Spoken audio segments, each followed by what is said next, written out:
Welcome to Linux Actuator Academy video series for industrial actuators. I'm Hunter, and today we're going to talk about an I/O actuator's protection features, one of several options configurable within the Actuator Connect configurator for Linux I/O interface. The protection option helps you prevent damage and breakdowns by protecting your application from improper use. Several features can help you achieve the optimal performance out of your application. Before we look at the protection features, I'd like to introduce the latest current limiting algorithm that we've developed for our I/O actuators. The current limiting algorithm describes the way the actuator responds to an obstruction, so how it detects it and how fast it responds to it. If the actuator's current consumption rises above the set limit, the actuator regulates and tries to keep it below the set current by means of PWM. The actuator does this continuously until the actuator stops moving, determined by monitoring the Hall feedback signal. If there are no Hall pulses during a set time frame, the actuator stops. If the actuator stops due to an obstruction, it automatically drives slightly in the opposite direction to reduce the force in a blocking situation.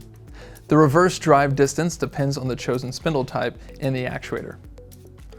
Ultimately, it offers the ability to limit the current consumption to a level that matches the application requirements, thereby protecting both the actuator and the equipment it's mounted in. Now that you know the basics behind our current limiting algorithm, let's continue with the current limit feature. If we open the Actuator Connect configurator, Current Limited is the first tab found on the protection screen. Current limits can be configured to avoid crushing when meeting an obstacle. The I/O actuator comes with pre-configured current limits, but these values can be adjusted according to your preferences. The current limits are divided into two options, standard or advanced, depending on how much fine-tuning is required throughout the stroke length. With standard, you can adjust current limits in both directions with fixed values. For advanced, you can get full control of the actuator with 10 variable current limits in both directions. For standard current limits, you can define a new current limit that ensures the actuator automatically stops if it hits an obstacle or meets another resistance in the application, which is designed to help protect both the application and the actuator. Current limits can be set in both directions, and these limits can be configured to specific values above and below the reference temperature of 0 degrees C to allow increased power consumption when low temperatures are present. Under Advanced, for more specific needs, you can define up to 10 variable current limits in both directions and with the possibility to set specific values above and below the reference temperature. This is done by dividing the stroke length into intervals of 10% and setting a unique current limit for each interval. This is especially convenient when you'd like specific segments of the movement to have their own unique current limit. This gives you full control of the actuator and a more advanced way of managing current limits. When manually adjusting current limits, it's important to consider varying the values above and below the reference temperature of 0 degrees Celsius. In colder environments, the energy consumption of the actuator will increase due in part to the increased viscosity of the grease in the actuator.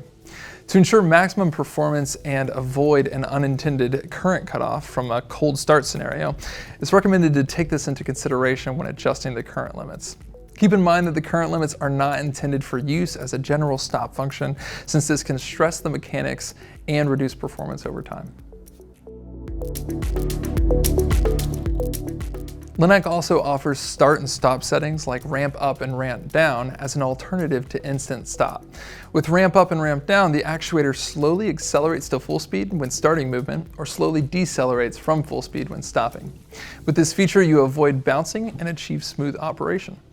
You can choose to go with Linux default settings, or you can go with your own ramp speed settings. This feature provides smoother movement and reduces strain on the application, significantly extending the service life of the actuator.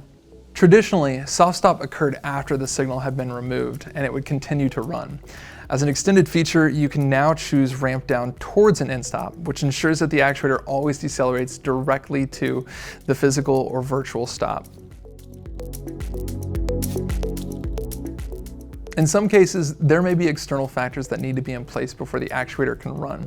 You can use a third digital input as an external precondition to allow this movement. A signal from a sensor can be connected directly to the actuator to verify whether these conditions are established before it runs. Imagine a garbage compactor, where garbage should be compressed only when the lid is fully closed.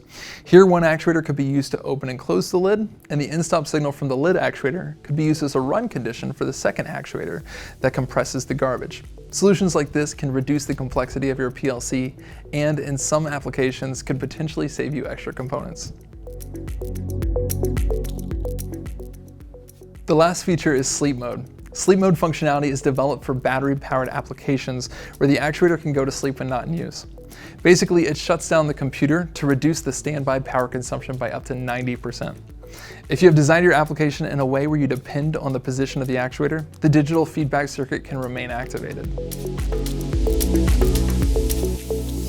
We hope you enjoyed this introduction to protection features within Actuator Connect, and that you can use this knowledge to think outside of the box when designing future applications.